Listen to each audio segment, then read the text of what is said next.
Welcome, my dear students. First question of the session. If 5 men and 3 boys can reap 23 acres in 4 days, and 3 men and 2 boys can reap 7 acres in 2 days, how many boys must assist 7 men in order that they may reap 45 acres in 6 days? So 5 men and 3 boys, they are reaping 23 acres in 4 days. तो यहाँ पे हमें क्या करना पड़ेगा? MDH formula apply करना पड़ेगा क्योंकि वर्क डिफरेंट है. 23 एकर्स है, सेकंड केस में 7 एकर्स है. ओके, तो 5 men plus 3 boys कितना वर्क करेंगे वन डे में? That multiplied by 4, and they are completing 23 acres work, so divided by 23.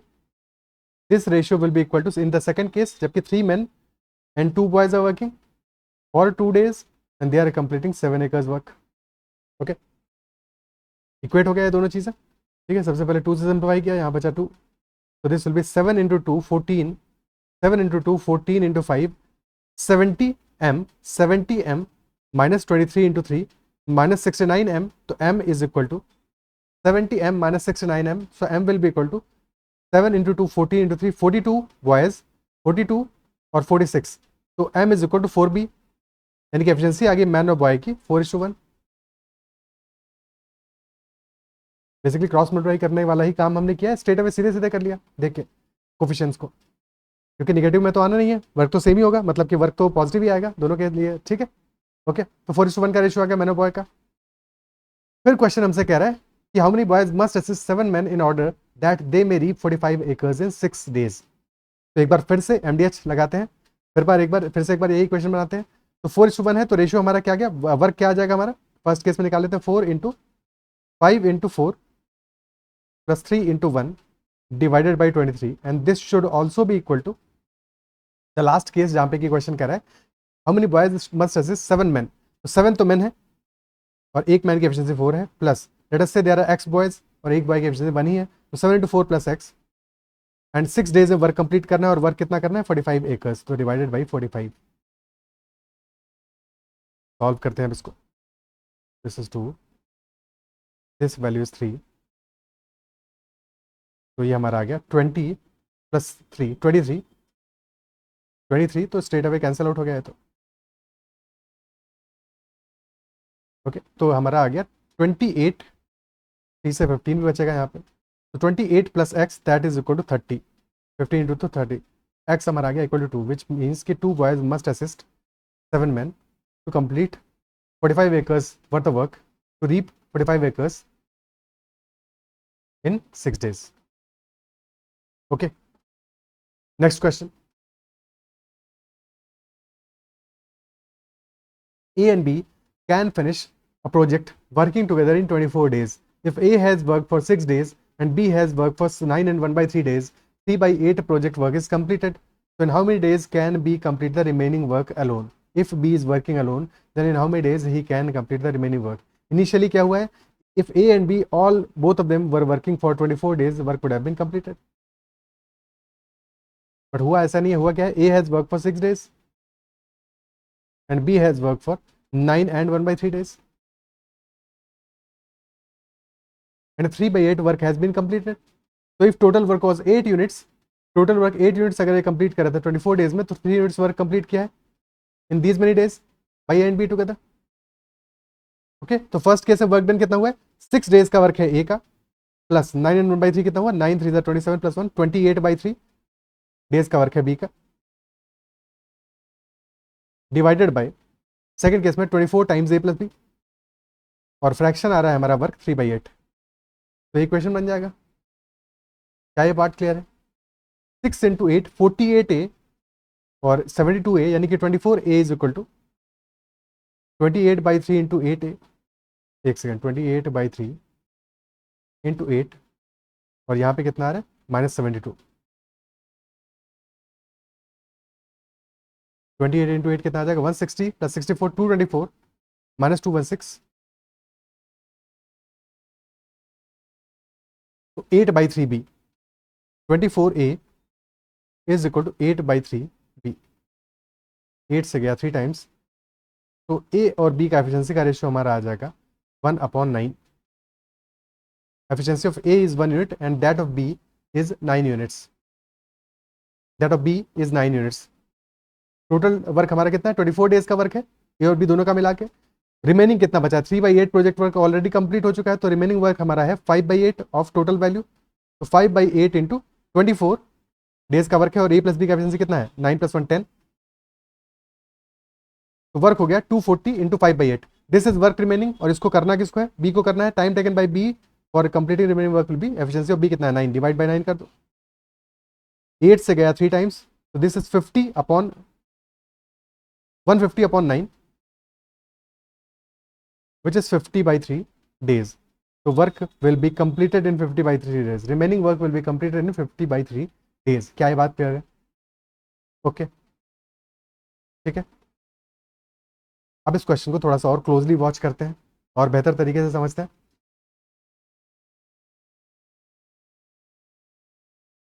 Question कह रहा है कि ए ने वर्क किया है 6 डेज के लिए, बट बी ने वर्क किया है कितना, 9 and 1/3 डेज के लिए, यानी कि 6 डेज वर्क तो किया ही किया है बी ने, plus 3 and 1/3 days extra work किया है। अब क्यों हमने इसको दो पार्ट में बाइफरकेट किया, बिकॉज यू नो 24 डेज में A and B can complete the total work. 24 days में तो पूरा वर्क कर देते, तो अगर 24 डेज में कंप्लीट वर्क कर देंगे तो फिर 6 डेज में कितना करेंगे और बी मिलके, 6 डेज में करेंगे 25% work, 1/4 work, isn't it so?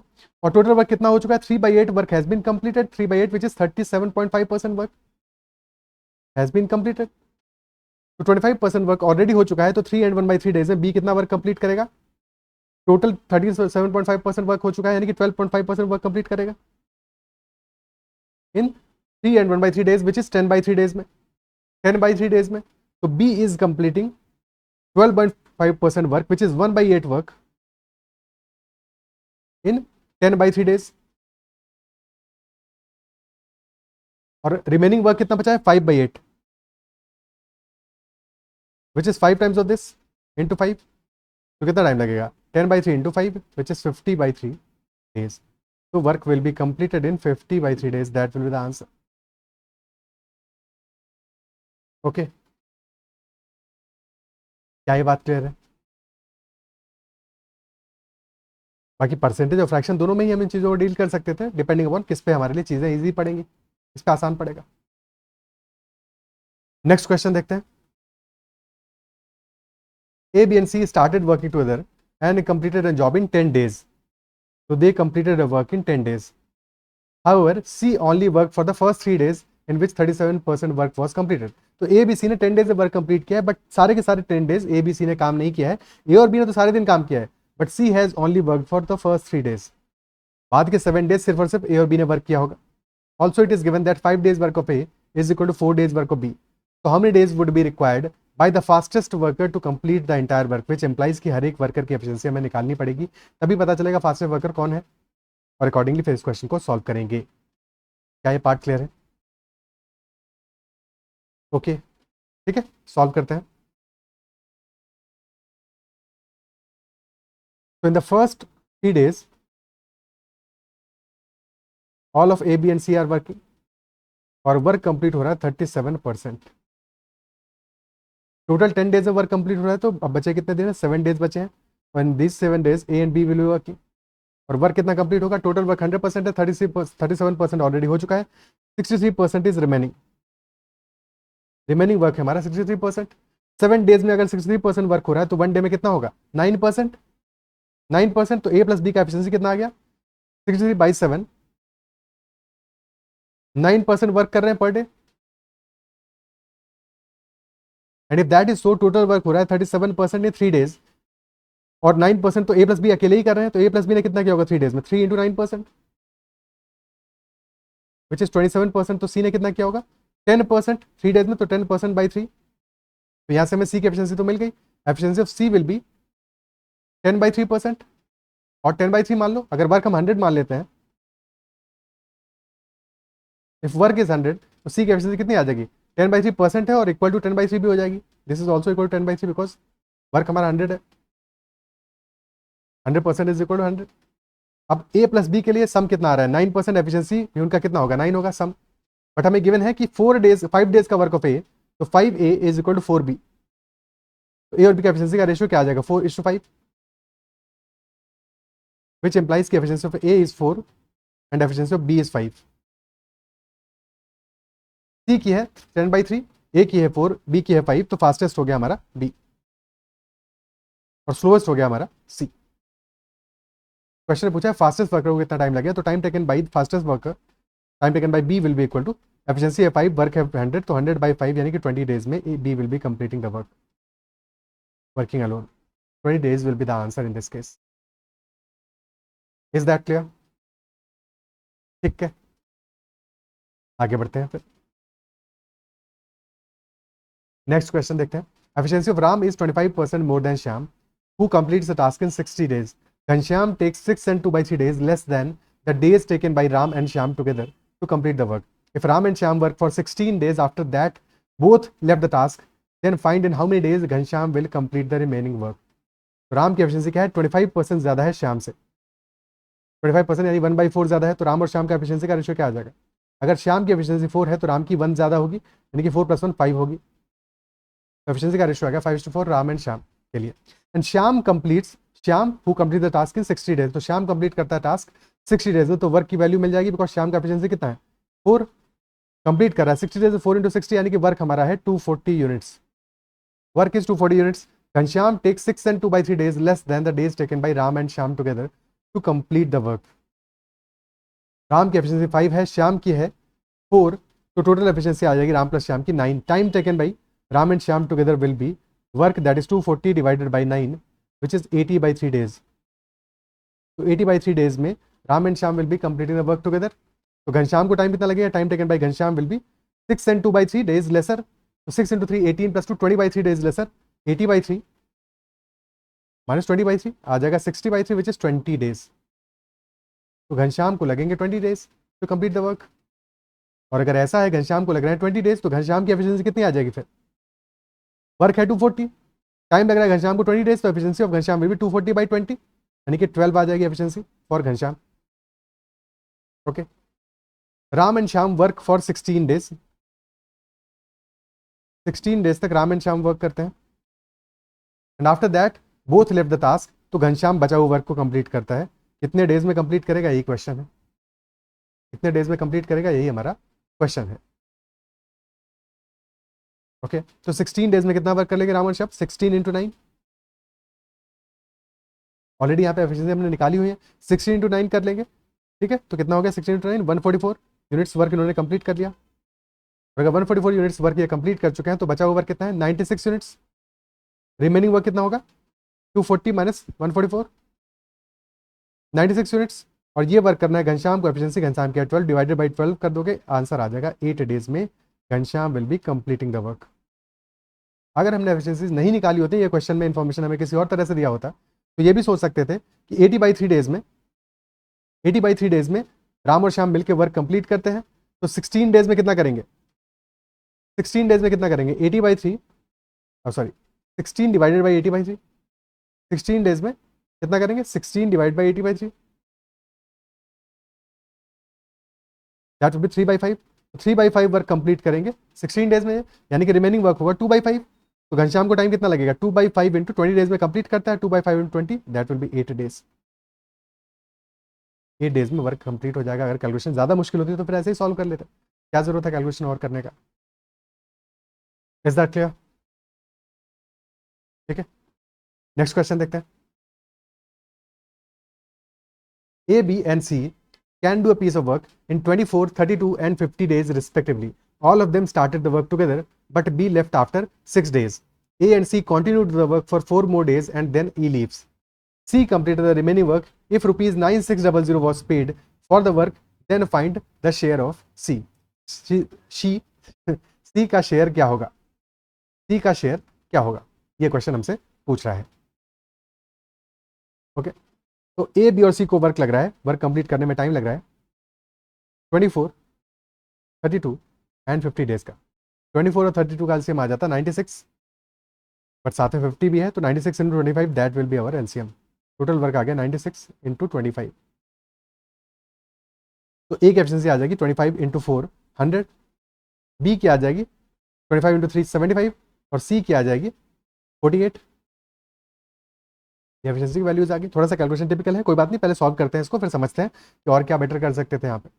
Okay, तो all of them started work together, but be left after 6 days, तो 6 days तक, for the first 6 days A, B and C all are working. Then A and C continued the work for 4 more days, so 4 days तक A and C will be continuing the work and then remaining work is completed by C. बचा हुआ work C ने complete किया होगा, कितने days में किया है वो तो देखना पड़ेगा.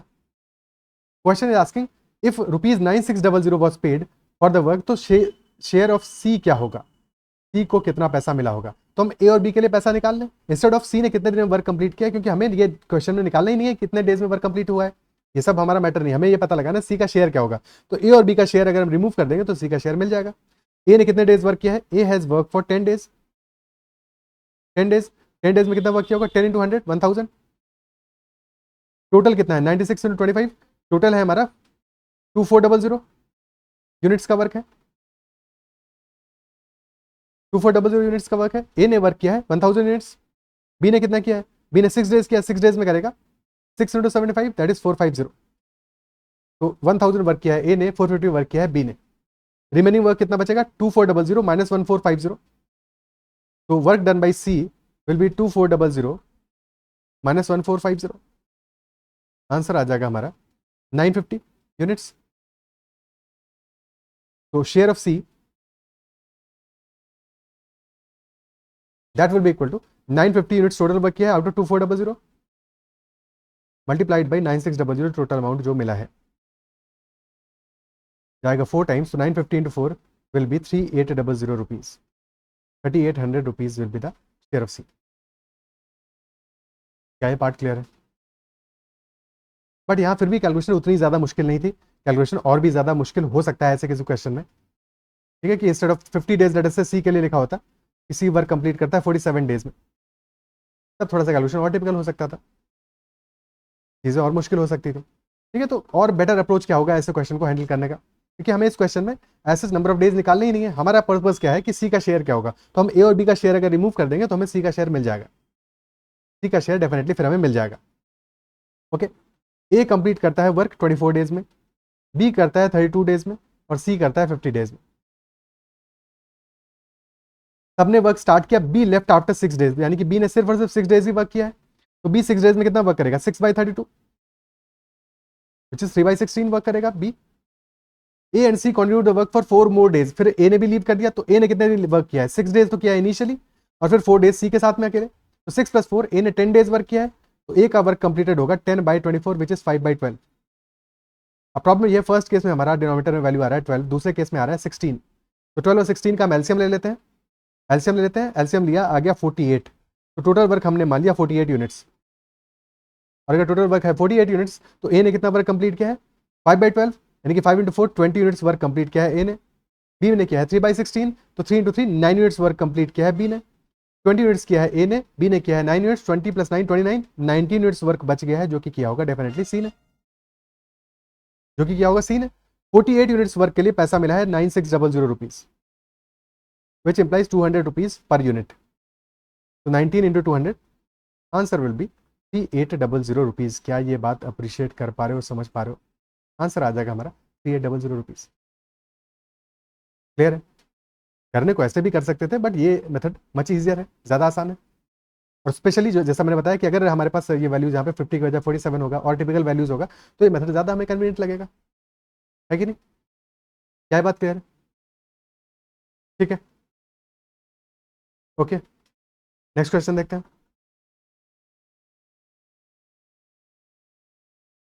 There was a leakage in the container of the refined oil. If 11 kg oil is leaked out each day, then it lasts 50 days.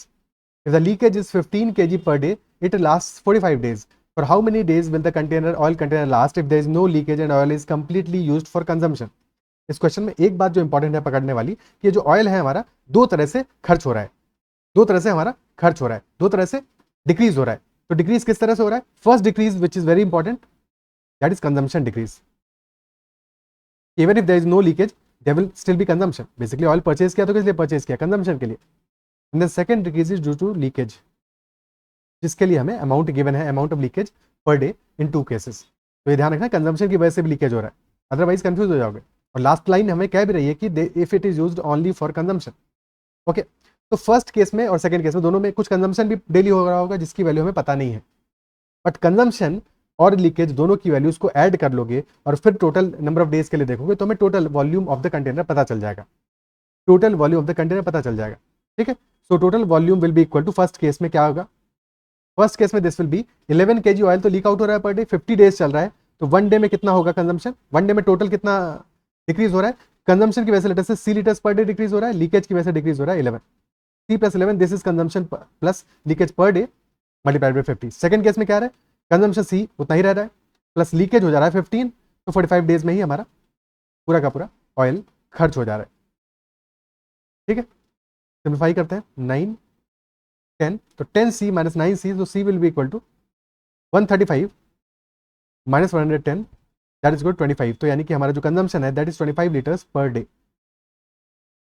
और यहाँ से वॉल्यूम भी हमें मिल जाएगा, सो वॉल्यूम की वैल्यू कितने आ जाएगा, volume will be 50 into 25 plus 11,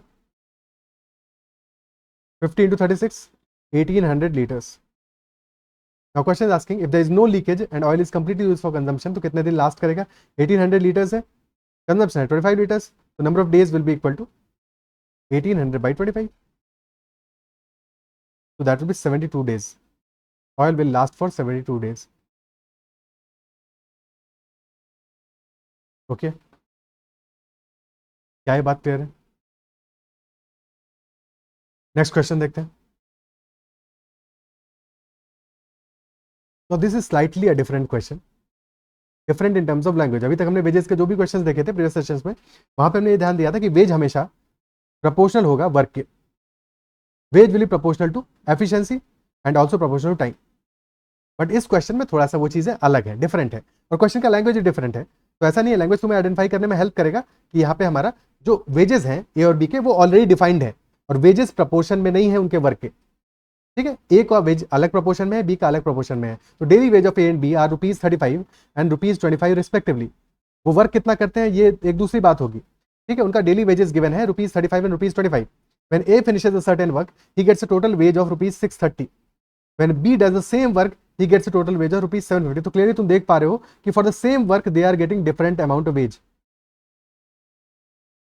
नाइंसाफी है ऑलरेडी, बी को ज्यादा पैसा मिल रहा है for the same work, isn't it सो? क्या बात क्लियर है? तो यहां से हमें क्या इन्फॉर्मेशन मिल जाएगा ए और बी के लिए, क्योंकि हमें टोटल अमाउंट ऑफ वेज पता चल जा रहा है जितना उनको पेमेंट हो रहा है ए और बी को for completing the same work, कि हमें पर डे का वेज उनका डेली वेज तो पता ही है, नंबर ऑफ डेज जिसमें कि ओवर कंप्लीट करें यहां से पता चल जाएगा। और क्वेश्चन फिर यही पूछा है, both of them complete the work together then what amount will be paid to them in total, total payment क्या होगा। ओके, सॉल्व करते हैं। सो ए को मिल रहा है कितना, टोटल पेमेंट मिल रहा है ए को ₹630 और ए का पर डे वेज कितना है 35, तो 630 by 35 A will be completed work in 18 days, 18 days में कंप्लीट करेगा। सिमिलरली बी को टोटल पेमेंट मिल रहा है 750 और डेली वेज है 25, 750 by 25 यानी कि 30 डेज में बी कंप्लीट करेगा work. And if both of them are working together तब कितने डेज लगेंगे, 18 30 का एलसीएम ले लो, एलसीएम आ जाएगा हमारा 90, तो efficiency of A is 5 minutes, efficiency of B is 3 minutes, तो time taken by A and B when they are working together that will be 90 units work है divided by 5 plus 3, 90 by 8 which is 45 by 4, 45 by 4 days, 45 by 4 days में ये अपना work complete करेंगे। Question पूछ रहा है what amount will be paid to them, total payment क्या होगा, डेली पेमेंट कितना है, ए को मिलेगा ₹35 पर डे और बी को मिलेगा ₹25 पर डे, तो payment total will be equal to 45 by 4 multiplied by, A का पेमेंट कितना है 35 डेली का और बी का है 25, 35 प्लस 25, तो 45 by 4 इंटू 60, 4 से गया 15 टाइम्स, 15 इंटू 5 75 का 5, 7 कैरी हो गया, 60 plus 7 675 rupees will be given to them as total payment for this much work, total amount paid to them will be 675 rupees. क्या ये पार्ट क्लियर है? Okay, clear?